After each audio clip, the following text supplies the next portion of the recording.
Hello family, welcome to the channel. This is Shanta Kapse and आज का हमारा जो करंट अफेयर्स होगा वो 21 और 22 अगस्त का होगा 2021 में का। तो बिना टाइम वेस्ट किए हम स्टार्ट करते हैं। हमारा जो फर्स्ट क्वेश्चन है, Kotak Mahindra bank has launched a do it yourself DIY repayment platform for missed loan repayments, who is chairman. तो कोटक महिंद्रा बैंक ने जो है वो DIY ये एक रीपेमेंट का प्लेटफॉर्म उन्होंने लेके आया है। तो उसके चेयरमैन कौन है ये पूछा गया है। जो भी मिस्ड हो गया है लोन, उसके लिए उन्होंने आर्टिफिशियल इंटेलिजेंस एंड जो लर्निंग मशीन है उसका यूज़ किया है। तो उसके चेयरमैन कौन है कोटक महिंद्रा के, तो उनका नाम है प्रकाश आप्टे जी, जो कि उसके चेयरमैन है कोटक महिंद्रा बैंक के। इसका जो हेडक्वार्टर है ये मुंबई में है। इसके MD एंड CEO जो है वो उदय कोटक जी है। इसका जो टैगलाइन है, लेट्स मेक मनी सिंपल, ये इसका टैगलाइन है। और जो ब्रांड एम्बेसडर है मिस्टर रणवीर सिंह, जो हमारे एक्टर हैं, वो कोटक महिंद्रा बैंक के ब्रांड एम्बेसडर हैं। Who will be given the posthumously award for the prestigious congressional gold medal। तो posthumously यानी कि मरणोपरांत, मृत्यु के उपरांत, मृत्यु के बाद जो अवार्ड दिया जाता है उसको posthumously बोला जाता है। तो ये किसने दिया है, तो US गवर्नमेंट ने दिया है महात्मा गांधी जी को। उनके जो नॉन वायलेंस और पीस को, उनके जो टू द रिकॉग्निशन ऑफ इस promotion of peace and non violence, जैसे कि वो अहिंसावादी थे, तो उनकी शांतता और अहिंसावादी इस गुणों को देख करके उनके लिए उन्होंने US लॉ मेकर्स ने, US गवर्नमेंट ने महात्मा गांधी जी को कांग्रेसनल गोल्ड मेडल से नवाजा है। ये अवार्ड उनको दिया है। तो US की बात की जाए तो वाशिंगटन DC ये वहाँ की कैपिटल है, डॉलर इज द करेंसी। और दो मिस्टर वहाँ के जो प्रेसिडेंट है मिस्टर जो बिडेन जी हैं US के, और जो वाइस प्रेसिडेंट है कमला हैरिस है। Which state will inaugurate India's first smoke tower. तो ऐसा कौन सा स्टेट है जो कि इंडिया का पहला स्मोक टावर बनाने जा रहा है, तो ये दिल्ली गवर्नमेंट है ऐसा करने वाली है स्मोक टावर। तो दिल्ली की बात हुई है तो उसके जो लेफ्टिनेंट गवर्नर है दिल्ली के अनिल बैजन जी है, और chief minister mister Arvind Kejriwal ji हैं। तो ये कहाँ बनने वाला है एट बाबा खारक सिंह मार्ग, can not place by Delhi CM द्वारा इसको लॉन्च भी किया है, इनॉग्रेट भी उन्होंने किया है, अरविंद केजरीवाल ने ही। और ये यहाँ पे इंडिया का फर्स्ट स्मोक टावर बनने जा रहा है दिल्ली में। Renewable energy day is held every year on which date. तो ये कौन से अक्षय ऊर्जा जिसको बोला जाता है, तो रिन्यूएबल एनर्जी यानी कि जो उसको हम रिन्यू कर पाए बार बार उसका यूज हो पाए, तो उसे रिन्यूएबल एनर्जी बोला। ये कब मनाया जाता है, 20 अगस्त को मनाया जाता है। किस लिए, to raise awareness about the trades and adoption of a renewable power in India. तो इसका यूज होना चाहिए, रिन्यूएबल एनर्जी का यूज होना चाहिए, ताकि हम अपने इन्वायरमेंट को सेफ एंड क्लियर बना सकें। इसीलिए उसको अवेयर करने के लिए ये डे मनाया जाता है। India has sign a USD $500 million US dollar loans agreement with the Asian Development Bank ADB to expand the metro rail in।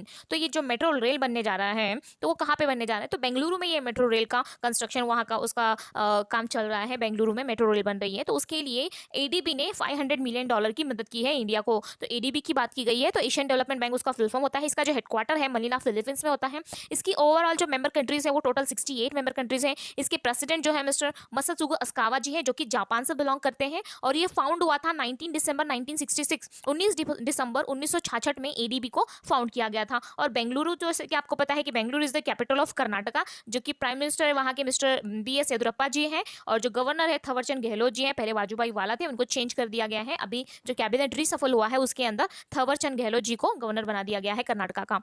Which company has launched the voice of Amitabh Bachchan as part of its efforts to amuse existing users and attract new consumers. कोई भी एक normal company है तो अपना brand ambassador actors या जो highest personality है, athletes हैं, उन्हीं को क्यों चूज करती है, क्योंकि उससे उन लोगों का कनेक्टिविटी उनसे ज़्यादा होता है। जैसे अभी अमिताभ बच्चन की बात की गई है, तो उनके बहुत सारे मूवीज़ हैं, उनके बहुत सारे फैंस हैं, तो उनको अट्रैक्ट करते के लिए, लोगों को अट्रैक्ट करने के लिए, कंज्यूमर को अट्रैक्ट करने के लिए वो थोड़ा सा ईजी हो जाता है। इसलिए वो थोड़ा सा हाईएस्ट पर्सनालिटी या कि जो वेल नोन एक्टर्स हैं, एथलीट्स हैं, उनको ले लिया जाता है अपने ब्रांड एम्बेसडर के लिए। तो कौन सी कंपनी ने उनको लिया है, उनकी जो वॉइस ओवर है वो कौन सी कंपनी ने लिया है, अमेजॉन कंपनी ने लिया है। अमेजॉन ये US की कंपनी है, और इसका जो हेडक्वार्टर है दैट इज US में है, वाशिंगटन DC में, सिएटल नाम की जो एक सिटी है वहाँ पर। और उसके जो चेयरमैन है वो जेफ बेजोस जी हैं, और CEO एंड जो प्रेसिडेंट है एंडी जैसे हैं अमेजॉन की। Which bank launched a new cybersecurity multi-donor trust fund under its broader digital development partnership umbrella program। तो ऐसे कौन सी बैंक है जिसने साइबर सिक्योरिटी के तहत मल्टी डोनर ट्रस्ट फंड ये बनाया गया है, तो वर्ल्ड बैंक ऐसा कर रहा है। वर्ल्ड बैंक की बात की गई है, तो इसका जो हेडक्वार्टर है वाशिंगटन डीसी में है और ये फाउंड हुआ था जुलाई 1944 में। ये 1944 में इसको फाउंड किया गया था। इसके प्रेसिडेंट जो है डेविड मेलपास जी हैं और जो वर्ल्ड बैंक है उसके प्रेसिडेंट हमेशा यूएस से ही यानी कि अमेरिका से ही होंगे। तो वर्ल्ड बैंक के जो प्रेसिडेंट है डेविड मेलपास जी हैं जो कि 13 नंबर के प्रेसिडेंट हैं और वहाँ की जो एमडीएन सीएफओ है वो अंशुला कांत जी है जो कि इंडियन ओरिजिन की है और जो चीफ इकोनॉमिस्ट है वो है मिस कार्मेन रेनहार्ट जो कि फिर से कहाँ की है, उनकी नेशनलिटी अमेरिका से है। David Malpass America, Anshula Kant from Indian origin and Carmen Reinhart is from also America. India overseas Sadbhavana India observes Sadbhavana Diwas on which date? तो इंडिया सद्भावना दिवस कब मनाती है? तो 20 अगस्त को मनाती है जिस दिन राजीव गांधी जी का बर्थ एनिवर्सरी होता है, जिस दिन राजीव गांधी जी का जन्म होता है। 20 अगस्त 1944 को इनका जन्म हुआ था और 21 मई 1991 को इनका जो डेथ एनिवर्सरी है यानी कि मृत्यु दिन था तभी 21 मई 1991 को इनका बर्थ हुआ था। 20 अगस्त 1944 में इनका बर्थ हुआ था और ये 6 नंबर के प्राइम मिनिस्टर थे हमारे इंडिया के जो कि तभी के यंगेस्ट प्राइम मिनिस्टर माने गए थे। जिनकी जो प्राइम मिनिस्टर चुने गए थे वो 40 की एज में वो प्राइम मिनिस्टर बन गए थे। जैसे कि इंदिरा गांधी उनकी जो माता जी हैं उनके बाद ये प्राइम मिनिस्टर बने थे, तब के वो यंगेस्ट पीएम थे राजीव गांधी जी। तो which highway has become the country's first EV friendly highway? देखिए ईवीएस यानी कि इकोनॉमिक इन्वायरमेंट फ्रेंडली हाईवे। तो दिल्ली चंडीगढ़ हाईवे जो है वो फर्स्ट इंडिया का फर्स्ट ईवी फ्रेंडली हाईवे बन चुका है। दिल्ली चंडीगढ़ हाईवे किस लिए बना है? With a network of solar based electric vehicles, charging stations वहां पे बनाए गए हैं। सोलार बेस्ड है वो चार्जिंग जो स्टेशंस है, जैसे कि इलेक्ट्रॉनिक व्हीकल्स आ गए हैं। जैसे हम अभी फ्यूल का यूज़ करते हैं जगह जगह पर, हम जब जाते हैं गांव या कहीं और जाते हैं तो हम जब फ्यूल खत्म हो जाता है तो हम पेट्रोल भरा लेते हैं। वहाँ पे पेट्रोल स्टेशंस बनाए जाते हैं, उसी जैसे कि पेट्रोल पंप बनाए जाते हैं। उसी तरह जब हम इलेक्ट्रिक व्हीकल यूज़ करेंगे तो उसको चार्ज करने के लिए हमें इलेक्ट्रिक स्टेशंस की भी ज़रूरत पड़ेगी। तो वो इलेक्ट्रिक स्टेशन जो है वो भी सोलार बेस्ड इलेक्ट्रिक व्हीकल, मतलब सोलार बेस्ड है वो भी, मतलब सोलार से वो चार्ज होता है। तो इसीलिए ये इकोनॉमिकल इन्वायरमेंट फ्रेंडली ये स्टेशन बना हुआ है। It has become the country's first EV friendly highway in the country. ये पहला ईवी फ्रेंडली है। तो ये एग्जामिनेशन में पूछ सकता है कौन से हाईवे पे बना है, तो दिल्ली चंडीगढ़ हाईवे बना है। Which Indian actor was among the winner of the latest edition of the Indian film festival of Melbourne awards? जो मेलबर्न अवार्ड हुआ था वहां पे कौन सी, हाँ, मेलबर्न जो अवार्ड हुआ था इंडियन फिल्म फेस्टिवल का वो कहाँ पर था? तो कौन से एक्टर को अवार्ड मिला गया था? तो मनोज वाजपेयी थे जो कि कॉमन मैन इन मूवी में उन्होंने काम किया था। और जो समंता अकिनेनी है वो साउथ की एक्ट्रेस है, तो उनको ये अवार्ड दिया गया था। और ये जो एडिशन था वो 12th एडिशन था। तो ड्यू टू कोविड-19 की वजह से ये जो फेस्टिवल हुआ था ये वर्चुअल मोड पे हुआ था। ये जो फेस्टिवल था, फिल्म फेस्टिवल वर्चुअल मोड पे हुआ था। उसमें बहुत से एक्टर्स ने पार्टिसिपेट किया था वर्चुअली और उनको जो अवार्ड दिया गया है मनोज वाजपेयी एंड समंता अकिनेनी को ये अवार्ड मिला है। Who has been appointed as secretary in the Ministry of Information and Broadcasting? तो Ministry of Information and Broadcasting में सेक्रेटरी कौन चुने गए हैं? तो अपूर्व चंद्र जी हैं जिनको Ministry of Information and Broadcasting में सेक्रेटरी का पद मिला है। और इनकी मिनिस्ट्री कौन है, इसके मिनिस्टर कौन है इंफॉर्मेशन एंड ब्रॉडकास्टिंग? तो अनुराग सिंह ठाकुर है। सेक्रेटरी तो अपूर्व चंद्र जी हैं, लेकिन मिनिस्टर कौन बना है? तो अनुराग सिंह ठाकुर जी हैं जिनकी कॉन्स्टिट्यूएंसी हिमाचल प्रदेश के हमीरपुर से है, वो इनकी कॉन्स्टिट्यूएंसी। और अपूर्व चंद्र जी ये पहले थे ये एम्प्लॉयमेंट और लेबर सेक्रेटरी थे, लेकिन अभी इंफॉर्मेशन एंड ब्रॉडकास्टिंग सेक्रेटरी बन गए हैं। Which country has approved a 3 child policy? तो 3 चाइल्ड पॉलिसी किसने बनाई है? ये चाइना की पॉलिसी है, क्योंकि चाइना में जो अभी यंग जनरेशन है वो बहुत कम है। उनकी जो किसी भी कंट्री का डेवलपमेंट बेस होता है उनकी यंग जनरेशन पे। यंग जनरेशन जैसे नई नई टेक्नोलॉजीज यूज होती है, नई नई जनरेशन उनका ज़्यादा उसके अंदर रोल होता है अपनी कंट्री को डेवलप करने के लिए। लेकिन चाइना में ऐसा है कि चाइना में पॉपुलेशन बढ़ने के कारण उन्होंने थोड़े दिन के लिए ये बंद कर दिया था कि ज़्यादा पॉपुलेशन ना बढ़ाए आप, तो उसकी वजह से यंग जनरेशन उनकी कम हो गई थी। उनको फिर से अभी डेवलप करने के लिए उन्होंने 3 चाइल्ड पॉलिसी निकाली है, यानी कि बच्चे अभी आप पॉपुलेशन आप बढ़ा सकते हो। तो ये 3 चाइल्ड पॉलिसी जो है वो है चाइना की। तो चाइना की कैपिटल बीजिंग है, रेनमिनबी और युआन भी बोला जाता है वहाँ की करेंसी को, रेनमिनबी भी बोला जाता है, युआन भी बोला जाता है। वहाँ की जो प्रेसिडेंट है मिस्टर शी जिनपिंग जी हैं। और चाइना के साथ में जो इंडिया की एक्सरसाइज होती है वो हैंड इन हैंड एक्सरसाइज होती है। Who has announced his retirement from the post of MD and CEO of Ujjivan Small Finance Bank? तो उज्जीवन स्मॉल फाइनेंस बैंक के जो MD and CEO हैं वो रिटायर हो रहे हैं। तो अभी कौन है जो रिटायर हो रहे थे। नितिन चग है जो कि उज्जीवन स्मॉल फाइनेंस के एमडी एंड सीईओ थे। उज्जीवन स्मॉल फाइनेंस बैंक का जो हेडक्वार्टर है वो बेंगलुरु में हुआ था और ये 28 दिसंबर 2004 में ये फाउंड हुआ था और इसको फाउंड किया गया था समित घोष जी द्वारा। इसके जो फाउंडर है समित घोष जी हैं। इसका हेडक्वार्टर बेंगलुरु में है। Nitin Chugh has announced his retirement from the post of Managing Director and Chief Executive Officer of Ujjivan Small Finance Bank with effect from WEF का फुल फॉर्म होता है with effect from September 30, 2021 यानी कि 30 सितंबर तक ये chairman और MD and CEO बने रहेंगे। उसके बाद ये रिटायर कर दिए जाएंगे। Which Indian is at 97th spot in the Bloomberg Billionaires Index? तो Bloomberg का जो बिलीनियर्स का इंडेक्स है उसमें 97 प्लेस इंडियन को मिला है, जो एक भारतीय नागरिक है उनको मिला है। तो ये कौन है और किनको मिला है? तो राधा कृष्णन दवानी जो है इनको ये 97th स्पॉट मिला है बिलियनियर के इंडेक्स में और उनकी जो वैल्यू है ही stand at 97th spot in this list and his net worth is assessed $19.3 billion की उनकी नेट वर्थ है।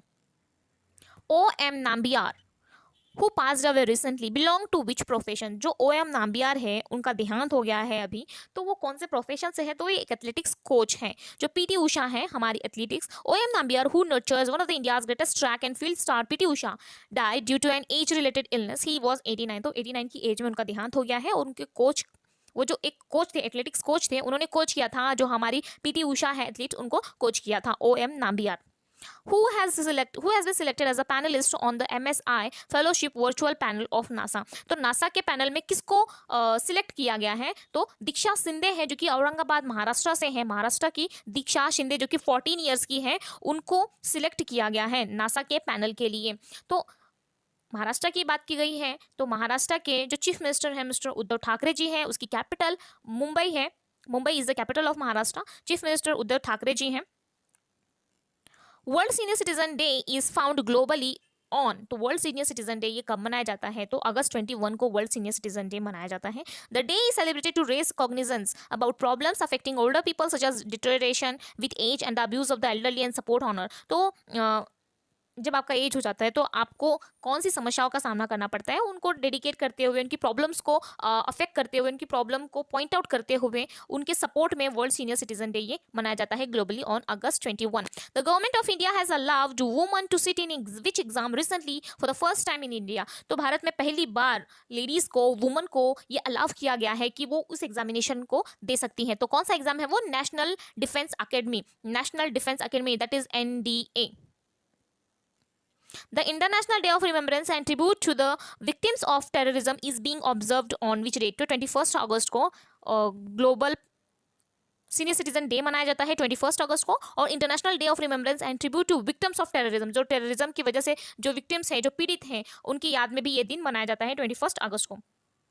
Apple is the world's most valuable company according to the Hurun Global 500 most valuable companies list 2021. CEO is, तो Apple company के CEO कौन है ये पूछा गया है। तो एप्पल कंपनी के जो सीईओ है वो टीम कुक है। एप्पल कंपनी ये यूएस की कंपनी है। Apple is the most valuable company इसको माना गया है। इसका जो वर्थ है 2443 बिलियन US डॉलर इसका वर्थ है और जो सीईओ है मिस्टर टीम कुक है। Who is become the MD and CEO of Indian Bank? तो इंडियन बैंक के MD and CEO कौन बने हैं? तो मिस्टर शांतिलाल जैन ये बने हैं 3 साल के लिए MD and CEO of Indian bank. Indian bank का जो हेडक्वार्टर है वो चेन्नई में है और इसके जो चेयरमैन है अभी फिलहाल MD एंड चेयरमैन जो है वो पद्मजा चंद्रू जो है इंडियन बैंक की। China has passed tough new online privacy law aimed at preventing businesses from collecting sensitive personal data. What is its currency? तो चाइना की करेंसी क्या है? चाइना ने एक प्राइवेसी के लिए एक लॉ बनाया है, एक टफ लॉ बनाया है, ताकि प्राइवेसी इन द सेंस कि जैसे ऑनलाइन जब आप जाते हो तो आपको साइन इन कर लिया जाता है, फिर पूछा जाता है, कभी एक फिलअप फॉर्म टाइप में आ जाता है कि आपका फेवरेट एक्टर कौन है, आपकी फेवरेट मूवी कौन सी है, ऐसे कुछ अपने पर्सनल इन्फॉर्मेशन जो है वो उस फॉर्म में भर लिया जाता है। फिर उसका जो यूज़ होता है वो मिसलीड करने के लिए होता है, गलत इस्तेमाल, मिसयूज़ होता है उसका, कि हमारा पर्सनल इन्फॉर्मेशन वो चुरा लेंगे तो उस टाइप से वो अपना मार्केट चलाएंगे। जैसे हमको अगर कोई एक सीरियल पसंद है या कोई एक ड्रेस पसंद है तो उस पर ज़्यादा फोकस करेंगे, उस पर ज़्यादा प्रोडक्शन करेंगे, इस टाइप में में ये एक मिसयूज होता है हमारे पर्सनल डाटा का। तो इसके ऊपर चाइना ने एक प्राइवेसी पॉलिसी बनाई है जो कि टफ है। तो चाइना की इसकी करेंसी क्या है, तो करेंसी पूछी गई है रेनमिनबी। अभी हमने चाइना के बारे में पढ़ा था, इसका जो हैंड इन हैंड ये एक्सरसाइज इंडिया के साथ होता है। चाइना की कैपिटल बीजिंग है, रेनमिनबी और युआन भी बोला जाता है इसकी करेंसी को, और इसकी जो प्रेसिडेंट है मिस्टर शी जिनपिंग जी हैं। Mashreq bank of which country, Mashreq जो बैंक है ये कौन सी कंट्री की बैंक है ये पूछा गया है, तो ये यूएई की बैंक है। उसके बारे में क्या बोला है देखते हैं। NPCI international payment limited has partnered with Mashreq bank to launch the payment system facility of unified payment interface in UAE. तो मशरेक बैंक के साथ में एनपीसीआई जो कि हमारी इंडिया की है, NPCI national payment corporation of India, national payment corporation of India, ये पेमेंट जो डिजिटल ऑनलाइन डिजिटल पेमेंट होता है उसका ये पूरा अम्ब्रेला ऑर्गेनाइजेशन के जैसा ये काम करता है। तो एनपीसीआई के साथ में उन्होंने पार्टनरशिप की है मशरेक बैंक ने, जो यूएई की बैंक है मशरेक बैंक, ताकि जो यूपीआई है हमारा, भी मैप है, यूपीआई है, इस सब के जो इंटरफेस है इंडिया का वो वहां पे यूज किया जा सके यूएई में। तो यूएई की बात की गई है तो इसकी कैपिटल अबू धाबी है और दिरहम इज द करेंसी। और वहां के जो प्रेसिडेंट है शेख खलीफा बिन जायद अल नयान वहां के प्रेसिडेंट है। और जो एक्सरसाइज होती है इंडिया के साथ में desert eagle, India and UAE के दोनों के बीच में डिजर्ट ईगल की एक्सरसाइज होती है। Which company has launch the small business loan initiative in India in partnership with the online landing platform Indifi. तो ऐसी कौन सी कंपनी है जिसने स्मॉल बिजनेस लोन इनिशिएटिव ये पार्टनरशिप किया है, तो फेसबुक के साथ में इन्होंने पार्टनरशिप किया है ताकि जो स्मॉल बिजनेसेस हैं उनको लोन मिल सके, क्योंकि किसी के जो टैग है, जो स्कीम है, जो जिसने लॉन्च किया उसी के नाम में स्मॉल बिजनेस लोन इनिशिएटिव, ये फेसबुक के साथ में इन्होंने लॉन्च किया है। फेसबुक एंड इंडिफी ये जो प्लेटफॉर्म है इन दोनों ने मिलकर के ये किया है। फेसबुक की बात की गई तो ये अगेन ये यूएस की कंपनी है। ये फाउंड हुआ था 2004 में, 4 फरवरी 2004 को ये फाउंड हुआ था। इसके जो फाउंडर है मार्क जुकरबर्ग थे, उन्होंने फाउंड किया था। और अभी फेसबुक इंडिया के जो हेड हैं अजीत मोहन जी, हर एक कंट्री के लिए, हर एक कंट्री में फेसबुक चलाया जाता है तो हर एक कंट्री के लिए अलग अलग हेड बनाए जाते हैं। तो इंडिया के लिए जो हेड है मिस्टर अजीत मोहन जी को अभी बनाया गया है। Onam festival is celebrated on which date, तो ओनम फेस्टिवल ये केरला का फेस्टिवल है, ये एक हार्वेस्टिंग फेस्टिवल है। तो ये कब मनाया जाता है, ये 21 अगस्त को। 21 अगस्त को 3 डे हो गए। एक तो हमारा सीनियर सिटीजन डे हो गया था, ओनम फेस्टिवल भी मनाया जाता है जो कि केरला में है। ये पूछा जा सकता है ओनम फेस्टिवल इस डेट को मनाया जाता है, ये कौन से स्टेट में सेलिब्रेट किया जाता है, ये भी पूछा जा सकता है। इनडायरेक्ट क्वेश्चन भी बन जाते हैं इसके। तो 21 अगस्त को है। और जो एक टेररिज्म से जो विक्टिम्स हैं उनके रिमेम्बरेंस में भी ये डे मनाया जाता है, इनकी 3 डे हमारे 21 अगस्त के हो गए यहाँ पे। तो केरला ये हार्वेस्ट फेस्टिवल है इसका। केरला की बात की गई तो तिरुवनंतपुरम इसकी कैपिटल है। पिनराई विजयन जी यहाँ के चीफ मिनिस्टर है। आरिफ मोहम्मद खान यहाँ के गवर्नर हैं। बहुत ज्यादा लंबा वीडियो हो जाएगा। India is observing the Sanskrit week on which day, India observe करिए संस्कृत वीक, ये 19 अगस्त से 25 अगस्त के बीच में इसको मनाया जा रहा है। वीक है ये तो 19 से 25 को मनाया जा रहा है। To promote popularise and cherish the importance of ancient language, Sanskrit जैसे कि हमारा एक प्राचीन भाषा है, हमारी सबसे पुरानी जो लैंग्वेज है ये संस्कृत है, तो उसको इंपॉर्टेंस देने के लिए, उसको प्रमोट करने के लिए ये दिन मनाया जाता है, ये वीक मनाया जाता है। Union finance minister Nirmala Sitharaman launched an ambitious Ubharte Sitare fund USF, Ubharte Sitare fund for export oriented firms and startups in a programme at Lucknow. हर कॉन्स्टिट्यूएंसी इज, उनकी कॉन्स्टिट्यूएंसी क्या है ये पूछा गया है। तो यूनियन जो निर्मला सीतारमन जी हैं, उभरते सितारे फंड, उन्होंने ये एक स्टार्टअप्स के लिए इन्होंने लॉन्च किया है। तो उनकी वो भी लखनऊ में इन्होंने लॉन्च किया है। इनकी कॉन्स्टिट्यूएंसी है आंध्र प्रदेश। आंध्र प्रदेश, उनका जो जन्म हुआ था वो तमिलनाडु में हुआ था, बट इनकी जो कॉन्स्टिट्यूएंसी है वो है आंध्र प्रदेश। अभी फाइनेंस मिनिस्टर निर्मला सीतारमन जी है, इसके पहले अरुण जेटली थे, जिनका देहांत हो गया। उसके बाद निर्मला सीतारमन जी फाइनेंस मिनिस्टर बन गई थी। और इनको जो 2020 में एक फोर्ब्स की जो लिस्ट आई थी कि मोस्ट पॉपुलर वुमन जो है उनमें इनका नाम शामिल किया गया था। पूरे 100 में से 41 रैंक इनका था। जो मोस्ट 100 वुमन पॉपुलर जो थी, पावरफुल वुमन 100 लोगों की लिस्ट, उसमें 41 का रैंक इनको दिया गया था पूरे वर्ल्ड में। The government of India has constituted an 8-member committee to double the production and quadruple the exports of handlooms in 3 years. Who is chairman, यानी कि डबल कर दिया प्रोडक्शन को डबल करना है और जो इसका जो एक्सपोर्ट है उसको पौना कर देना है। क्वाड्रबल यानी कि आधे से थोड़ा सा ज़्यादा, उसको इतना करना है 3 साल में। तो इसके चेयरमैन कौन बने हैं, तो एक कमिटी है उसके ऊपर बनाया गया था। कोई भी एक कमिटी है, कोई एक स्कीम है या कुछ नया हमको प्लान करना है तो उसके ऊपर एक कमिटी होती है, वो डिस्कस करती है, प्लान करती है, उसका रूपरेखा उसकी बनाई जाती है, उसका रोड मैप बनाया जाता है कि कैसे कैसे ये लॉन्च होगा, कैसे कैसे ये आगे होगा, कैसे कैसे इसका डेवलपमेंट होता है। तो उस कमिटी, इसके लिए भी एक कमिटी बनाई गई है। तो उसके चेयरमैन कौन है, कमिटी में भी तो हेड होंगे ना जो अलग मेंबर उनकी बात मानेंगे। तो ये चेयरमैन है श्री सुनील सेठी जी, इसके लिए उनको चेयरमैन बनाया गया था। तो chairman of fashion design council of India भी रह चुके हैं ये न्यू दिल्ली के, इनको चेयरमैन बनाया गया था।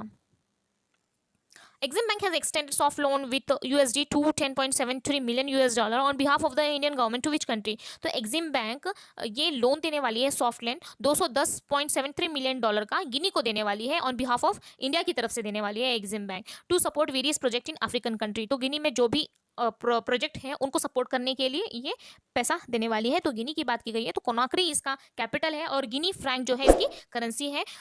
शायद थोड़ा सा लंबा हो गया video, so if you like the video then please subscribe the channel, subscribe कीजिएगा चैनल को, प्लीज़ सपोर्ट कीजिएगा, मुझे आपकी सपोर्ट की बहुत ज़्यादा ज़रूरत है। तो thanks for watching, keep supporting, जय